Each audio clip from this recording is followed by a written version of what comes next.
आप बड़े कूल रहते हो, बड़े मतलब अपने आप को मेंटेन रख, क्या क्या राज है आपकी इस फिटनेस का? सच्चाई बताऊँ, मैं पिछले 6 साल से मेडिटेशन करते आ रहा हूँ। मैं सुबह हर रोज 5 साढ़े 4 बजे उठने का मेरा रूटीन है। इस टाइम के पीछे मैं हमेशा उठ जाता किसको देख के आपने मतलब इंस्पायर हुए फिटनेस में? क्या देख के आप आया इस लाइन में? हूँ। वो भाई आया, स्प्लेंडर बाइक थी, वाइट टी शर्ट, और भाई रियल लाइफ में मैंने इतना तगड़ा बंदा नहीं देखा। जब तक वहाँ से चला नहीं गया ना, जितने लोग थे सबकी नज़र उस पर थी। फिटनेस इंडस्ट्री की एक डार्क साइड है, वो है स्टीरॉइड्स। इस दुनिया में कुछ भी चीज़ बनाई जाती है ना तो ख़राब तो नहीं है, लेकिन लोग एक्सेस यूज करके उनकी आदत बना के उन्हें ख़राब कर देते हैं। और मैं सच्चाई बताऊं आपको, प्रोटीन का डब्बा भी जो बोलते हैं ना, स्टीरॉइड तो दूर की बात है, प्रोटीन का डब्बा भी मैंने 24 साल की उम्र में लिया था। मेन फ्यूल होते हैं सबसे ज़्यादा ना, जो एनर्जी जो देते हैं बॉडी को, कार्ब्स ही देते हैं।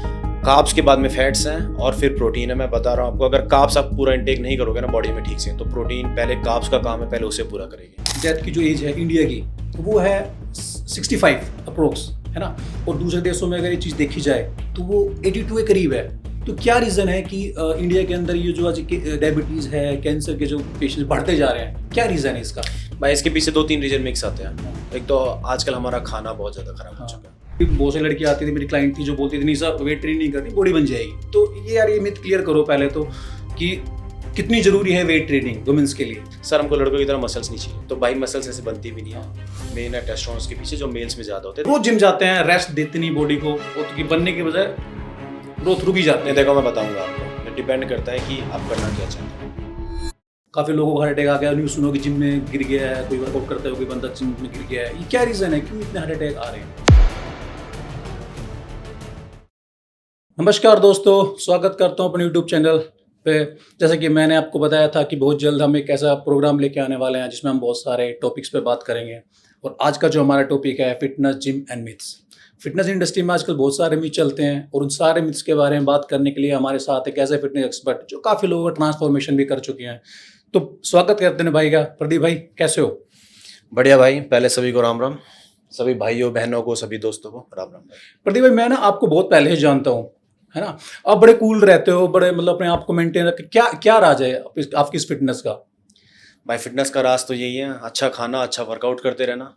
कि प्रदीप भाई देखो, मैं आपको काफ़ी टाइम से जानता हूँ, मुझे तो पता ही है कि आपने क्या क्या किया हुआ है। तो प्लीज़ अपने हमारे दर्शकों के लिए बताएं कि आपने क्या क्या अचीवमेंट की हुई है। भाई छोटी मोटी तो खैर बहुत सारी, लेकिन थोड़ी जो बड़े लेवल की बता रहा हूँ आपको। जैसे कि मैं मुंबई में 2 बार जेरी क्लासिक वगैरह खेल के आ चुका हूँ। जेरी क्लासिक में फिटनेस मॉडलिंग करके आ चुका हूँ मैं। दिल्ली में, हरियाणा में बॉडी बिल्डिंग के कॉम्पिटिशंस भी खेले हैं। उससे पहले कबड्डी भी खेलता था, क्रिकेट के शौक है। तो थोड़े बहुत मेरी अपनी छोटी मोटी अचीवमेंट्स है। बाकी लोगों को मैंने बहुत ट्रांसफॉर्म किया है। तो लगभग फिटनेस इंडस्ट्री में 14 साल के आसपास मुझे हो चुके हैं, लोगों को ट्रेन करते हुए, बहुत लोगों को ट्रेन किया है। तो ये मेरी थोड़ी बहुत अचीवमेंट्स है। बस लगे हुए हैं, आज भी पढ़ाई में लग रहे हैं। सर्टिफिकेशंस किए हुए हैं मैंने, गोल्ड से, एस से, चेस किया हुआ, एस भी किया हुआ है मैंने। ये दोनों मैंने कोर्स वैसे किए हुए हैं। बाकी CPR वगैरह मैक्स हॉस्पिटल से किया हुआ है। और आज भी पढ़ाई करता हूँ, वर्कशॉप्स वगैरह करता रहता हूँ, और बुक्स पढ़ने का बड़ा शौक है। तो भाई क्या मतलब किसको देख के आपने मतलब इंस्पायर हुए, मतलब फिटनेस में क्या देख के आप आए इस लाइन में? भाई ये क्वेश्चन बहुत अच्छा है, बहुत बड़ा है, क्योंकि आज तक ये क्वेश्चन मुझसे किसी ने पूछा नहीं है। और मैं बताऊं कि नीरज पेप्सो नाम सुना है? हाँ सुना है, काफी मतलब भाई मेरे से 2-3 साल ही बड़े थे वो। अच्छा भाई ये अपने गांव के ही है। भाई सच्चाई बताऊं, मैं 19 साल की उम्र में साउथ एक्स जाता था, एनिमेशन का कोर्स करता था। तो मैं बस स्टैंड पे खड़ा हुआ था बस के लिए। भाई वो भाई आया, स्प्लेंडर बाइक थी, वाइट टी शर्ट, और भाई रियल लाइफ में मैंने इतना तगड़ा बंदा नहीं देखा था। अच्छा, तो मतलब वहां से आपको गोरा इंस्पिरेशन मिली? चिट्टा लाल, अच्छा, सच्चाई में, और इतना तगड़ा बंदा। भाई वो आया, स्टैंड पे आया, जूस की दुकान थी, उसने बनाना शेक बनवाया, स्पेशली पिया, और जब तक वहां से चला नहीं गया ना, जितने लोग थे सबकी नजर उस पे थी। अच्छा भाई साहब वहां से ऐसा कीड़ा बना, भाई तगड़ा कि बनना अब है, जो है ऐसी fitness बॉडी line बनानी में, है। मतलब fitness line में सच्चाई आया। में जो फिटनेस लाइन में नहीं आना, लेकिन जो बॉडी का शौक है, बॉडी का शौक तो वहीं से था कि भाई ऐसे आना है। अच्छा, तो फिर ये आपने कहाँ सीखा कि अब लोगों को ट्रांसफॉर्मेशन कराना है, मतलब और इस लाइन को कैसे सर्टिफिकेशन किया होगा आपने? भाई जर्नी लगा लो, जो वो भगवान लेके जाता है ना जिस तरफ। जर्नी ऐसे है कि हमारा अपना खुद का ट्रकों का काम है। तो मेरे पापा का बनाया हुआ, अच्छी खासी मेहनत की उन्होंने। उसके बाद मेरे बड़े भाई भी उस काम में गए। मेरा बचपन से मन था ही नहीं उस काम में। मुझे था कुछ अलग करना है, कुछ अलग हटके करना है। तो उस टाइम पे धीरे धीरे, पहले तो जिम जाता था पहले, फिर जब जिम जाके लोगों से पूछना स्टार्ट किया कि भाई ये एक्सरसाइज कैसे होती है, क्या सप्लीमेंट ले, क्या ले। तो लोगों के पास किसी से कुछ आंसर मिल रहे हैं, किसी से कुछ मिल रहे हैं। भाई ये एक्सरसाइज कर ले, ये ज्यादा अच्छी होगी, ये सप्लीमेंट यूज कर ले, मतलब मिले जुले रिव्यू और किसी से क्लियर आए ना। तो बस उस टाइम ये सोचा था कि यार कोर्स करना है खुद की नॉलेज के लिए, ताकि अपनी बॉडी में अच्छे से बना सकूं। ये सोच के मैंने कोर्स किया था। तो सबसे पहले मैंने किया था गोल्ड से, पर्सनल ट्रेनिंग का। उसमें थोड़ा बहुत न्यूट्रिशन का था, पर्सनल ट्रेनिंग का था, ये मैंने स्टार्ट किया था। वहां से जर्नी ऐसी हुई, करते करते कोर्स में टचवुड मैं अच्छा था, मेहनत से पूरी कर रहा था। तो बोलते ना अगर शौक से पैशन से करो तो ज़्यादा अच्छा करते हो। तो ऑलमोस्ट क्लास में सबसे बेस्ट मैं था उस बैच में, पूरे में 28 बच्चे थे हम बैच में। तो उसके बाद में जैसे प्लेसमेंट के तौर पे बोलते हैं ना कि जिम में वैकेंसी वगैरह अगर आप चाहो तो इंटरव्यू दे दो। तो 2 में थी, एक गोल्ड्स में थी, एक ओजोन में थी। मैं दोनों में गया, दोनों में सेलेक्ट हो गया। फिर सोचा यार सेलेक्ट हो गए तो जॉब कर ही लेते हैं। तो इस तरह से यहाँ एंट्री हुई। तो मतलब फिर आपने जो अपने फिर इस तरह से एंट्री हुई, मैं यहाँ आया। पहले तो फ्लोर ट्रेनर बना, फ्लोर ट्रेनर के बाद में फिर पर्सनल ट्रेनर एंड ऑल। लेकिन मेरे साथ भाई था बचपन से ही कि मैं जिस चीज में हाथ डालता हूँ ना, मेरे साथ ये नहीं होता कि मैं मिडिल में रहूँ। मतलब आपका शुरू से माइंड सेट स्ट्रॉन्ग रहा है इस चीज में, तो माइंड स्ट्रॉन्ग रहा है मेरा कि मिडिल में या नीचे नहीं है, या तो करो मत करो तो फिर टॉप हो जाए। तो मैं जिस दिन जब जिम पे आके खड़ा हुआ था ना, और मैं एज ए ट्रेनर खड़ा हो गया था जिम पे, तो मेरी खुद की ये सोच थी कि पूरे जिम में मेरे जैसी फिटनेस किसी की नहीं होनी चाहिए। ये मतलब माइंड स्ट्रॉन्ग कुछ भी लगा लो, बचपन से ही कि स्ट्रॉन्ग ही था मैं। तो उस टाइम ये सोच लिया था कि पूरे जिम में मेरे जैसा कोई स्ट्रॉन्ग नहीं होना चाहिए, मेरे जैसा कोई ओवरऑल फिजिक नहीं होनी चाहिए। तो ज़्यादातर आपने मुझे खैर कॉम्प्लीमेंट मेरे लेग्स पे भी बहुत मिले, सिमेट्री पे भी। लेकिन उसका बड़ा रीज़न ये भी है कि मैंने ना पूरी बॉडी को लेके चलता हूँ। कभी से ये नहीं था कि मुझे कि बड़े बाइसेप्स चाहिए या बड़ी चेस्ट चाहिए। मैं पूरी सिमेट्री देखता हूँ, और मेरे जितने क्लाइंट्स हैं मैं उनको भी ट्रेनिंग यही कराता हूँ। आज तक बहुत लोगों को ट्रांसफॉर्म किया है, काफी सालों से हूँ मैं ट्रेनिंग। हाँ, नहीं मैंने देखा है आपके काफी सारे क्लाइंट बहुत अच्छा ट्रांसफॉर्म। आप तो मुझे 3-4 साल से शायद जानते हो, लेकिन मैं करीबन 12-13 साल से ट्रेनिंग दे रहा हूँ। मैं 32 साल से उम्र ऊपर हो चुकी है मेरी। और लोग अच्छे खासे लोग ट्रांसफॉर्म किया मैंने। हाँ, नहीं मैंने देखा है, मैं बोलता हूँ जैसे मैं आपको बहुत टाइम में जानता हूँ और देखा है, तभी मैं सोचा कि चलो आपके साथ एक पॉडकास्ट किया जाए और लोगों को बताया जाए कि किस तरीके से अपनी फिटनेस को इंक्रीज किया जाए या बढ़ाया जाए। तो प्रदीप भाई, मेरा ना एक बड़ा ही इंटरेस्टिंग सा क्वेश्चन है जिसके बारे में फिटनेस इंडस्ट्री में कोई बात नहीं करता है ना। एक डार्क साइड, फिटनेस इंडस्ट्री की एक डार्क साइड है, वो है स्टीरॉइड्स, है ना। तो यार मैं चाहता हूँ कि आप इसके बारे में खुल के थोड़ा बताओ यूथ को। तो भाई स्टीरॉइड के बारे में जो आपने क्वेश्चन पूछा, मैं आपको बता दूं कि लैक ऑफ नॉलेज भी बहुत बड़ा रीजन है। एक्चुअली इस दुनिया में कुछ भी चीज बनाई जाती है ना तो खराब तो नहीं है, लेकिन लोग एक्सेस यूज करके उनकी आदत बना के उन्हें खराब कर लेते हैं। बिल्कुल। देखो भाई, मैं ना आपको एक चीज यहाँ रुक जाऊँ कि मैं ना बहुत सारे यूथ देखे हैं आजकल, जैसे एक ऐसा मिथ सा बन गया है ये, जैसे जिम में जाते हैं 17-18 साल के बच्चे और हैवी डोज यूज करने शुरू कर देते हैं, ठीक है। तो उसको मतलब आप उसको उनके को क्या बोलना चाहोगे आप कि उनके लिए ठीक है ये नहीं है? भाई बिल्कुल भी ठीक नहीं है। Okay. सच्चाई बताऊं तो स्टार्टिंग में तो बिल्कुल ठीक नहीं है। Okay. आप मेरी फिजिक देख रहे हो, हाँ। 32 साल से उम्र हो चुकी है, और मैं अभी भी मतलब परफेक्ट अपनी तरफ से, खैर मैं ही नहीं बोल रहा हूँ बहुत अच्छा हूँ, लेकिन ठीक हूँ। हाँ। उस हिसाब से। और मैं सच्चाई बताऊं आपको, प्रोटीन का डब्बा भी जो बोलते हैं ना, स्टीरॉइड तो दूर की बात है, प्रोटीन का डब्बा भी मैंने 24 साल की उम्र में लिया था। 23-24 साल की उम्र में प्रोटीन। मतलब कहने का मतलब ये कि अगर आप अच्छा अपना बेस बना के चलो, सबसे पहले बेस बनाना जरूरी है तरीके से। बेस बिल्कुल देसी डाइट, घी, दूध, ये घर की चीजें, ड्राई फ्रूट्स वगैरह, आलमंड वालमंड, ये सब चीजें खाओ, अच्छे से मेहनत करो, आपका नेचुरल निकालो।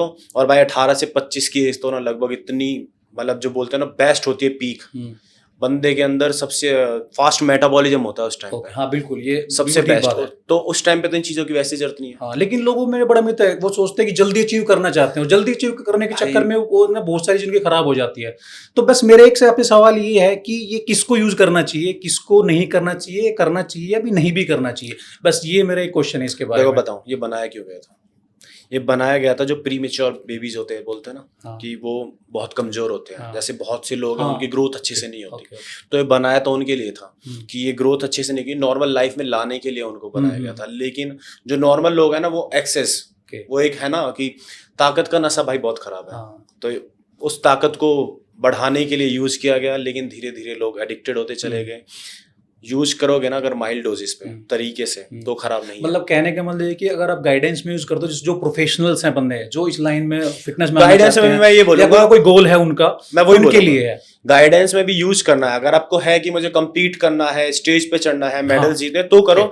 नॉर्मल सिर्फ जिम जाना, सिर्फ अच्छा दिखना, उसके लिए जरूरी कोई मतलब नहीं है। ठीक है, तो ये यूथ के लिए ये एक थोड़ी सलाह है कि बिना सोचे समझे इनको चीज को यूज ना करें। अगर आपका कोई गोल है या अचीव करना है कोई गोल, तब इसकी तरफ आप जाएं, अदरवाइज इसको पूरी तरह से अवॉइड करें। ठीक है प्रदीप भाई, थैंक यू। अगला सवाल आपसे एक बड़ा ही इंटरेस्टिंग सा है यार, ठीक है, जो आजकल चलता है, एक ना बड़ा सोशल मीडिया पे चलता है, इन्फ्लुएंसर मतलब कुछ भी बोल देते हैं। जैसे कि कोई इन्फ्लुएंसर ने कुछ बोल दिया तो यूथ क्या करते हैं, उनको ना फॉलो करने लग जाते हैं। थोड़ा सा अभी एक चल रहा था, जैसे अभी चला था, मैं देखो किसी का नाम नहीं ले रहा, बट एक सत्तू के रिगार्डिंग बात चल रही, सत्तू को प्रोटीन से रिप्लेस कर दिया है। तो वो क्या सत्तू रिप्लेस कर सकता है क्या? नहीं यार, रिप्लेस तो बिल्कुल नहीं बनता। अच्छा, उसका अपना अलग काम है, उसका अपना अलग काम है। मैं ये नहीं बोलूंगा सत्तू खराब है, खराब नहीं बोलूंगा, नहीं है। लेकिन अगर आप ये बोल रहे हो कि प्रोटीन की जगह ले लेगा, तो वो ऐसा नहीं हो सकता। ऐसा नहीं हो सकता, क्योंकि मेरा ये मानना है कि अगर ये तो जबरदस्ती वाली चीज होगी। जैसे अब अभी बीच में बहुत ज्यादा चल रहा है ना, अभी फिलहाल में भी चल रहा है, आप देखोगे कितने सारे ब्रांड आ गए हैं, शिलाजीत। भाई शिलाजीत का क्या, कहीं से ज्वालामुखी फूट गया क्या एकदम? बिल्कुल, कहाँ से आ गए यार? सेल करने के लिए कुछ भी चीजें बोले जा रहे हैं। ऐसे ही वो सत्तू भाई को, उसका नाम खैर आप सब समझ गए होंगे, तो बस उसको कहीं से या तो पैसे मिल गए उसको ब्रांड प्रमोट करने के, पता नहीं वो खुद बना रहा है, पता नहीं। लेकिन भाई प्रोटीन अपनी जगह ठीक है, सत्तू अपनी जगह ठीक है, नहीं ले सकता, कंपेयर मत करो दोनों को, दोनों अपनी जगह ठीक है। हाँ अपनी जगह ठीक है, प्रोटीन देखो कोई रिप्लेसमेंट नहीं है, तो अपना थोड़ा सा दिमाग लड़ाएं, ठीक है। और देखो सत्तू बेकार नहीं, सत्तू जैसे नॉर्मल लोगों के लिए ठीक है, क्योंकि उसकी माइक्रोन्स उसके बराबर होते हैं। तो जो नॉर्मल है, जो वर्कआउट नहीं करता है, सत्तू खराब नहीं है, लेकिन प्रोटीन जरूरी है। प्रोटीन जो एडवांस वर्कआउट करता है, जो एक उनका कोई गोल है, उनके लिए बेटर है प्रोटीन, मतलब अदरवाइज उनके लिए नहीं है। नॉर्मल्स लोगों के लिए ठीक है, क्योंकि उसकी माइक्रोन्स, फाइबर्स वगैरह उसमें ओके होते हैं। सत्तू ठीक है, लेकिन भाई प्रोटीन सबके लिए जरूरी होता है। प्रोटीन देखो जब के लिए मसल रिकवरी के लिए, आपके बहुत सारे कामों में बहुत सारी चीजें यूज होती है उसमें। तो आपकी स्किन के लिए, नेल के लिए, बालों के लिए प्रोटीन तो बहुत सारी चीजें होती है। प्रोटीन सिर्फ वर्कआउट से मत सोचो। लोग सोचते हैं कि भाई अगर आप जिम कर रहे हो, वर्कआउट, वेट ट्रेनिंग कर रहे हो तो प्रोटीन की जरूरत है, ऐसा कुछ नहीं है। एक नॉर्मल इंसान जो जिंदा है ना भाई, प्रोटीन तो सभी को जरूरत है। किस फॉर्म में ले रहे हो आपकी मर्जी है, सप्लीमेंट जरूरी नहीं है, कैसे भी ले सकते हो, पनीर से, एग से, चिकन, नॉनवेज, जो जैसे खा रहे हो, बट प्रोटीन जाना चाहिए। बिल्कुल, कि कितना प्रोटीन लेना चाहिए, मतलब पर डे के हिसाब से, जो वर्कर रूटीन में कितना प्रोटीन होना चाहिए, और जो नॉर्मल जो वर्कआउट नहीं करते और जिनको प्रोटीन डाइट अपनी पूरी करनी है, तो उनको कितना प्रोटीन जरूरी है। मैं वही बता रहा हूँ आपको। और जो एडवांस जो वर्कआउट करते हैं बंदे, उनको कितना प्रोटीन जरूरी है। देखो चीजें ना लाइफस्टाइल के ऊपर डिपेंड करती है। जो नॉर्मल बंदा है, नॉर्मल बंदे को अपना जो बॉडी वेट चल रहा है केजी में, उसको पहले एलबीएस में लेके आना है। एलबीएस के लिए नॉर्मल केजी से 2.2 से आप अगर इनटू करोगे ना, तो वो एलबीएस में हो जाएगा। तो उसके बाद में जितना वेट आपका एलबीएस में आया, उसका 0.7.8 से आप मल्टीप्लाई करके जितना आता है ना, वो नॉर्मल इंसान को प्रोटीन लेना चाहिए, जो वर्कआउट नहीं करता। जो हल्का फुल्का वर्कआउट करता है, लाइक वीक में 2 से 3 बार, उसे पर एलबीएस जितना है उसको उतना ग्राम प्रोटीन चाहिए। और अब आते हैं बॉडी बिल्डर्स, जो बॉडी बिल्डिंग की तैयारी, बॉडी बिल्डिंग करते हैं, जो एडवांस लेवल पे चले गए हैं भाई, उनको जाना चाहिए लगभग 1.5 तक पर एलबीएस में। उससे मल्टीप्लाई करो और प्रोटीन पूरा करो। और एक मिथ और है, बता दो आपको, लोग ज्यादातर सोचते हैं कि कार्ब्स वगैरह फैट बंद कर दो, प्रोटीन पे आ जाओ, आप लीन हो जाओ। ये भी कर दो, लोग छोड़ देते हैं कार्ब्स को। बता रहा हूं ऐसा कुछ कार्ब्स यू छोड़ने से मतलब बॉडी बन जाएगी, ये भी थोड़ा क्लियर हो। कार्ब्स कितना जरूरी है? कार्ब्स सबसे ज्यादा जरूरी है। कार्ब्स मेन फ्यूल होते हैं सबसे ज्यादा ना, जो एनर्जी जो देते हैं बॉडी को, कार्ब्स ही देते हैं। कार्ब्स के बाद में फैट्स हैं और फिर प्रोटीन है। मैं बता रहा हूँ आपको, अगर कार्ब्स आप पूरा इंटेक नहीं करोगे ना बॉडी में ठीक से, तो प्रोटीन पहले कार्ब्स का काम है, पहले उसे पूरा करेगी, उसके बाद अपना करेगी। और ज्यादा प्रोटीन पे जाओगे ना कार्ब्स वगैरह कट करके, तो आपको वैसी प्रॉब्लम शुरू हो जाएगी। आपको किडनी वगैरह की प्रॉब्लम हो जाएगी, जॉइंट्स पेन वगैरह, आपका यूरिक एसिड बढ़ेगा, बहुत सारी प्रॉब्लम हो जाएंगी। तो बैलेंस डाइट बहुत जरूरी है। तो बैलेंस के लिए कार्ब्स, फैट्स और प्रोटीन तीनों का कॉम्बिनेशन बहुत जरूरी होता है। और साथ में माइक्रोन बना के प्रॉपर तरीके से उसको बिल्कुल तरीके से प्रोटीन, फैट एंड कार्ब्स, मतलब बिल्कुल प्रॉपर बनाई जा सकती है, बिल्कुल तरीके से। प्रदीप भाई, आजकल ना एक लेडीज में एक मिथ है कि भाई क्या कहते हैं, वेट ट्रेनिंग करने से लड़कियों की बॉडी बन जाएगी। आपने शायद सुना होगा, है ना? बहुत सी लड़कियों के बारे में मैं एक टाइम पे पहले ट्रेनिंग कराता था, तब भी बहुत सी लड़कियां आती थी, मेरी क्लाइंट थी, जो बोलती थी नहीं सर वेट ट्रेनिंग नहीं करनी, बॉडी बन जाएगी। तो ये यार ये मिथ क्लियर करो पहले तो, कि कितनी जरूरी है वेट ट्रेनिंग वुमेन्स के लिए। भाई मिथ क्लियर तो तब होगा जब जो लड़की वेट ट्रेनिंग स्टार्ट कर देगी ना, एक बार उसको पता लग जाएगा कि मसल ऐसे नहीं बनती। मसल के लिए बहुत कुछ करना पड़ता है। और भाई सबसे मेन जो मसल बनाने के लिए जो हार्मोन्स होता है ना, टेस्टोस्टेरोन, वो मेल्स के अंदर बहुत ज्यादा होता है, फीमेल्स में बहुत ना के बराबर होता है। फीमेल्स में एस्ट्रोजन लेवल ज्यादा होता है। तो फीमेल्स में टेस्टोस्टेरोन वैसे ही कम है, तो उनकी बॉडी उस लेवल पे बनने वाली भी नहीं है। जैसे बोल देते हैं ना, लड़कियां ज्यादातर बोलती हैं सर हमको लड़कों की तरह मसल्स नहीं चाहिए। हाँ, तो भाई मसल्स ऐसे बनती भी नहीं है। हाँ, मेन है टेस्टोस्टेरोन उसके पीछे जो मेल्स में ज्यादा होते हैं। हाँ, दैट्स व्हाई मेल्स हार्ड होते हैं, थोड़े से स्ट्रांग दिखते हैं, उनकी मसल्स भी डेवलप हो जाती है। बाकी फीमेल्स को वेट ट्रेनिंग बहुत ज्यादा जरूरी है। हाँ, बहुत ज्यादा जरूरी है, बिकॉज मसल स्ट्रेंथनिंग करना, डिफाइन करना एक अलग चीज है, लेकिन स्ट्रेंथनिंग करना, बोन को स्ट्रांग करना, course. इन सब चीजों के लिए वेट वेटरिंग बहुत जरूरी है। बहुत ज्यादा तो जरूरी ये आप मिथ में ना है। ये मिथ है। एक और भी है कि फैट लॉस करने के लिए जरूरी नहीं है सिर्फ कार्डियो। हाँ, आप अगर वेट ट्रेनिंग करोगे ना अच्छे से, एक हाई इंटेंसिटी पे धीरे धीरे लेके आओगे, तो आपकी स्ट्रेंथ इंक्रीज होगी और उससे आपका फैट लॉस हाँ, भी नहीं ये मैंने सुना है बहुत से लोग जो नए नए ज्वाइन करते हैं ना, जैसे कोई ओबीज कैटेगरी के जो लोग हैं ज्वाइन करते हैं, सीधा क्या करते हैं कार्डियो शुरू कर देते हैं, कार्डियो करते रहते हैं और सोचते हैं कि वेट कार्डियो करने से वेट रिड्यूस हो जाएगा हमारा। तो इसके बारे में भी थोड़ा बताओ भाई, क्या है ये? नहीं भाई, ऐसा नहीं होता। अगर आप सिर्फ कार्डियो करते रहोगे तो आपके साथ में मसल मास भी तो गिरेगा, बहुत ज्यादा गिरेगा। मसल मास गिरेगा, आपकी स्ट्रेंथ कम होगी। स्ट्रेंथ कम होगी, धीरे धीरे कहीं भी कुछ भी इंजरी होगी, आपका वैसे भी वीक हो जाओगे, और फिर उसके बाद बोलोगे यार जिम इतने दिन से जा रहा हूँ, फायदा कुछ होता नहीं है, छोड़ो जिम को। तो भाई अगर जिम जाना है, जिम मतलब वेट कम करना है कि नहीं करना है, मसल बनानी है नहीं बनानी है, डजेंट मैटर। वेट ट्रेनिंग सभी को करनी चाहिए। डिपेंड करता है कि धीरे धीरे आप पहले 1 दिन से 2 दिन से 3 दिन से ऐसे करके अपना लेवल इंक्रीज करते चले जाओ। लेकिन ये नहीं है कि सिर्फ कार्डियो पे डेली जाओ, कार्डियो करके आ जाओ, ऐसा नहीं होता। बिल्कुल। तो बस आपसे मैं यही कहना चाहता हूँ कि वुमेन्स हो चाहे ओबीज कैटेगरी को, जो जिम कर रहा है वेट ट्रेनिंग बहुत ज्यादा जरूरी है। ठीक है, तो अब अगला क्वेश्चन आपसे प्रदीप भाई ये है कि आपको पता होगा इंडिया के अंदर ना जो फिटनेस का स्तर है वो डे बाय डे गिरता जा रहा है ना। आपको एक जो डेथ की जो एज है इंडिया की वो है 65 अप्रोक्स, है ना, और दूसरे देशों में अगर ये चीज देखी जाए तो वो 82 के करीब है। तो क्या रीजन है कि इंडिया के अंदर ये जो आज डायबिटीज है, कैंसर के जो पेशेंट बढ़ते जा रहे हैं, क्या रीजन है इसका? भाई इसके पीछे 2-3 रीजन मिक्स आते हैं। हाँ। एक तो आजकल हमारा खाना बहुत ज्यादा खराब हो चुका है, जंक फूड बहुत ज्यादा खा रहे हैं, वो तो है ही, और साथ में हम जो हेल्दी सोच के खा रहे हैं उसमें भी इतनी मिलावट चल रही है। सब चीज में यूरिया एंड ऑल, खाद वाद, इंजेक्शन है उसमें, फ्रूट्स भी सेफ नहीं है, बड़ी बात। और दूसरा, आजकल लाइफस्टाइल इतना खराब कर दिया है लोगों ने, सुबह जल्दी उठना नहीं है, लेट तक सोते रहना है, इतना लाइफस्टाइल खराब हो चुका है भाई। ऊपर वाले ने भी जो ये दिन रात और ये सब चीजें बनाई है ना, तो ऊपर वाले के तरीके से चलो, सुबह जल्दी उठना स्टार्ट करो। 1 से 2 घंटे लिए 1 से 2 घंटे अपने लिए दो, जिसमें कि आप थोड़ा मेडिटेशन, थोड़ा स्ट्रेचिंग, थोड़ा बाहर नेचर में जुड़ो, अपने लिए वर्कआउट करो उसमें, उसके बाद काम करो और टाइम से सो जाओ, अच्छा लाइफस्टाइल रखो।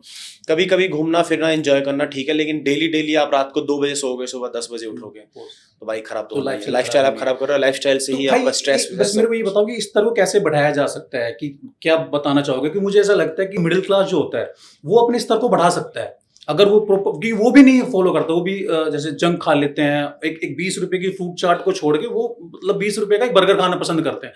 अगर मेरा ही मानना है अगर वो उस चीज को बेटर कर ले तो ये जो स्तर है ये बढ़ाया जा सकता है फिटनेस का। इसके बारे में क्या है विचार है आपके? देखो, मिडिल क्लास हो, लोअर हो, चाहे अपर हो, ये काम तो सभी कर सकते हैं। अपना लाइफस्टाइल तो चेंज कर ही सकते हैं। टाइम से उठना, मेहनत करते रहना और टाइम से सोना, ये तो सब कर सकते हैं। आज के टाइम में सबसे बड़ा जो बॉलीवुड में भी है एग्जांपल, अक्षय कुमार, और मैं तो खैर ड्वेन जॉनसन का बहुत बड़ा फैन हूँ, द रॉक। तो भाई उनका लाइफस्टाइल फॉलो करो, सुबह जल्दी उठो, 1 से 2 घंटे लिए 2 घंटे अपने लिए दो, उसके बाद आप थोड़ा बहुत गलत खाओगे ना तो भी चल जाएगा, बिकॉज वर्कआउट कर रहे हो तो मेटाबॉलिज्म हाई रहता है। बट ऐसा नहीं है कि वर्कआउट करना ही नहीं है, जो मन में आ रहा है खाए जाओ और फिर सोचो कि सब कुछ ठीक हो जाएगा, ऐसे नहीं होता, अपने लिए काम करना पड़ेगा। तो मीन्स ये है कि आपका कहने का ये मतलब है कि हम प्रॉपर तरीके से सभी रूटीन को बैलेंस कर सकते हैं। अगर अच्छा हेल्थी थोड़ा खाना है, अपने लिए थोड़ा सा टाइम निकालें, अपना वर्कआउट वगैरह उसमें कर लें, ये बिल्कुल उसी से चेंज हो जाएगा। बाकी देखो, अच्छा खाना है कि नहीं, आप उन चीजों में तो नहीं कर सकते, बिकॉज हम जो लेवल पढ़ रहे हैं, ब्रांड आ गया बन के, उन चीजों में हम कुछ नहीं कर सकते। ठीक है, हमें हमारे पीठ पीछे क्या हो रहा है खैर हमें नहीं पता, लेकिन लाइफस्टाइल तो सुधार सकते हैं ना, ये तो हमारे हाथ में है, इतना तो करो। अच्छा भाई, एक चीज और है कि ना एक बहुत सा एक मिथ है कि रोज जिम जाना चाहिए, है ना, और रोज जिम नहीं जाओगे तो आपकी ग्रोथ रुक जाएगी, है ना। तो ये इसके बारे में थोड़ा क्लियर करो, ये बहुत बड़ा मिथ है लोगों में। रोज जिम जाते हैं, रेस्ट देते नहीं बॉडी को, और बनने के बजाय ग्रोथ रुक ही जाती है। देखो मैं बताऊंगा आपको, डिपेंड करता है कि आप करना क्या चाहते हो। हाँ।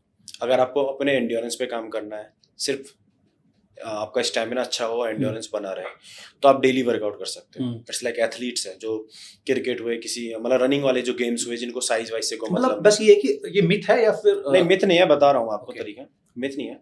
जो सिर्फ स्पोर्ट्स में खेलना है, हल्का फुल्का वेट ट्रेनिंग की 3 से 4 दिन वेट ट्रेनिंग करते हैं, बाकी रनिंग करते हैं, योगा, एब्स, एब्डोमिनल चेंज करके करते हैं, वो 7 दिन कर सकते हैं। लेकिन अगर आप ये सोच रहे हो कि आपका मसल मास बढ़े, Okay. आपकी ग्रोथ हो as a strength wise, power बढ़े आपकी, तो आपको रेस्ट करना चाहिए। Okay 5 days workout workout max होता है, ओके बहुत होता है। आपको 2 दिन का रेस्ट चाहिए ही चाहिए।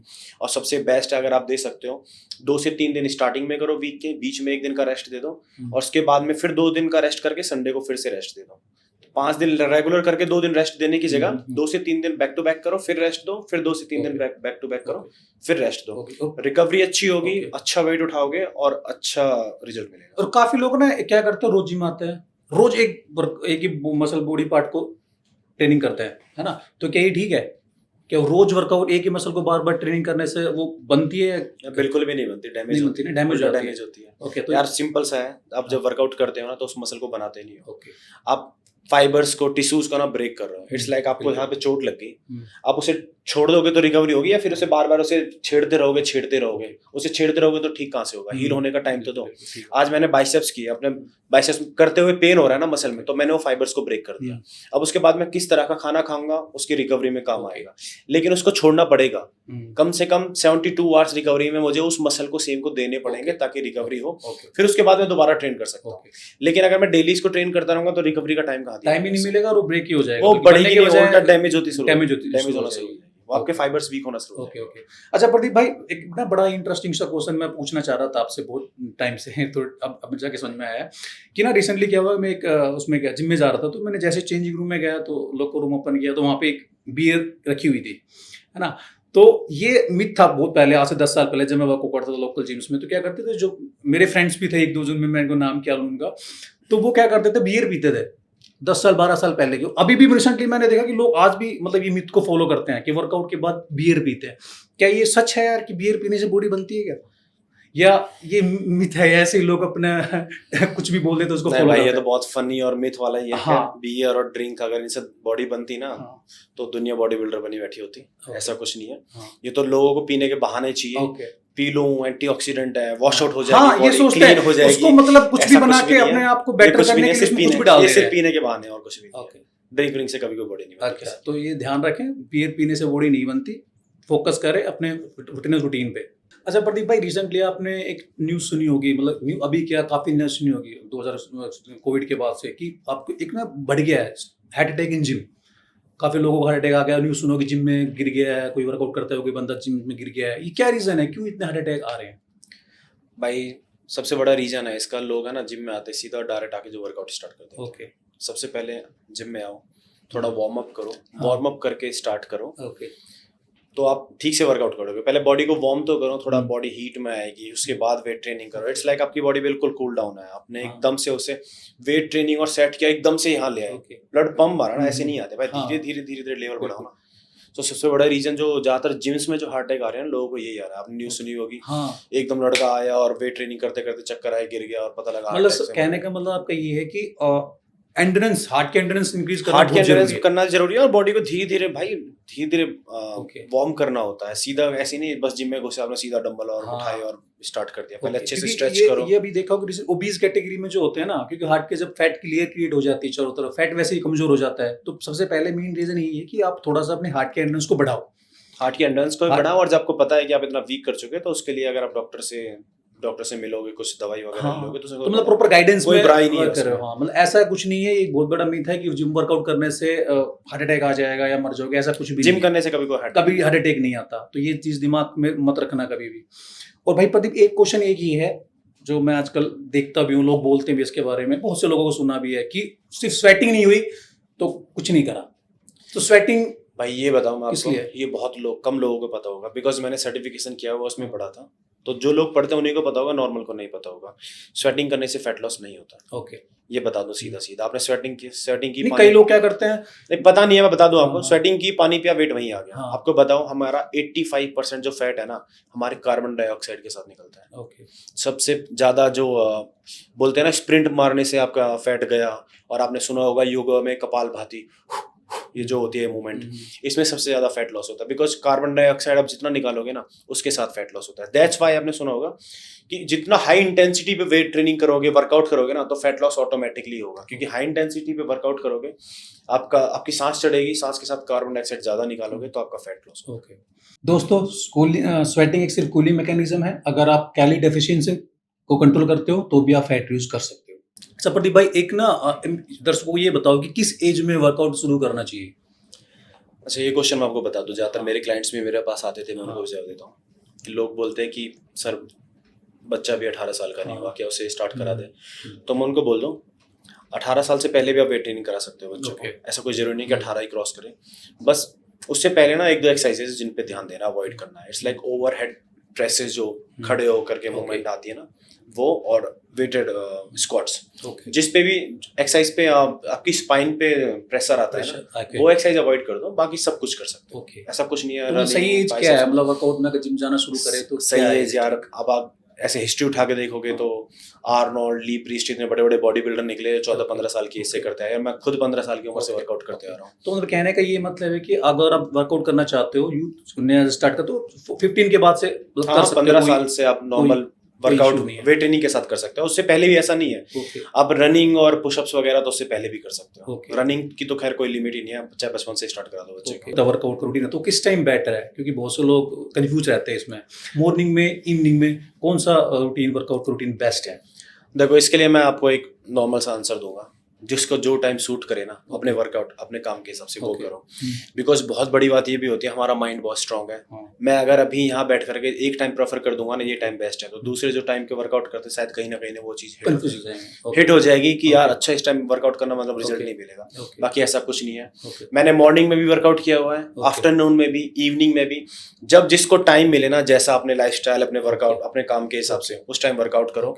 मेन है वर्कआउट। नहीं, मतलब बस यही था कि रिकवरी किस टाइम बेटर है, मतलब किसी भी कैसे करेगा, मान लो मॉर्निंग में रिकवरी का सबसे बेस्ट टाइम है, आप अच्छा खाना खाओ और रात को अपनी 7-8 घंटे की स्लीप लो, अपने रिकवरी हो जाएगी। ओके, बस तो ये बेटर है, जिस टाइम आपको जो टाइम आपको बेस्ट सूट होता है उस टाइम जो बेस्ट सूट होता है। ऐसा कोई जरूरी नहीं है कि आपको सुबह 8 बजे ऑफिस पहुंचना है तो जबरदस्ती आप 4 बजे उठ के जिम ही जाओ। ऐसा कुछ नहीं है। आप कोई बंदा रात को उसका लेट का काम है, मतलब नाइट ड्यूटी करता है, तो वो सुबह उठ के जरूरी थोड़ी है कि वो वर्कआउट ही करे। वो भाई आके पहले सो जाओ, खाना लाओ, डाइट लो अच्छे से, उसके बाद आके वर्कआउट कर लो। ओके, कहावत भी ऐसा इंडस्ट्री में चलती है, no pain no gain.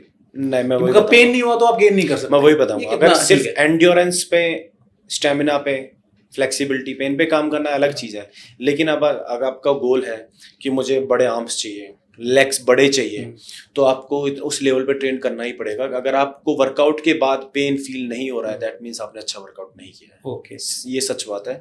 No pain no gain. अगर मसल साइज बढ़ाना है, आपकी स्ट्रेंथ गेन करनी है आपको, तो आफ्टर वर्कआउट आपको फील होना चाहिए कि आपने आज अच्छे से लेग्स किया है। ओके, मतलब लोगों का मिथ ये है, लोग ये सोचते हैं, आपको बताऊं कि स्टार्टिंग में लोग सोचते हैं कि लेग्स नहीं करूंगा वरना पेन बहुत होगा, या धीरे धीरे करते हैं, आदत बन जाएगी। मैं आपको बता दूं, ऐसा कुछ नहीं है।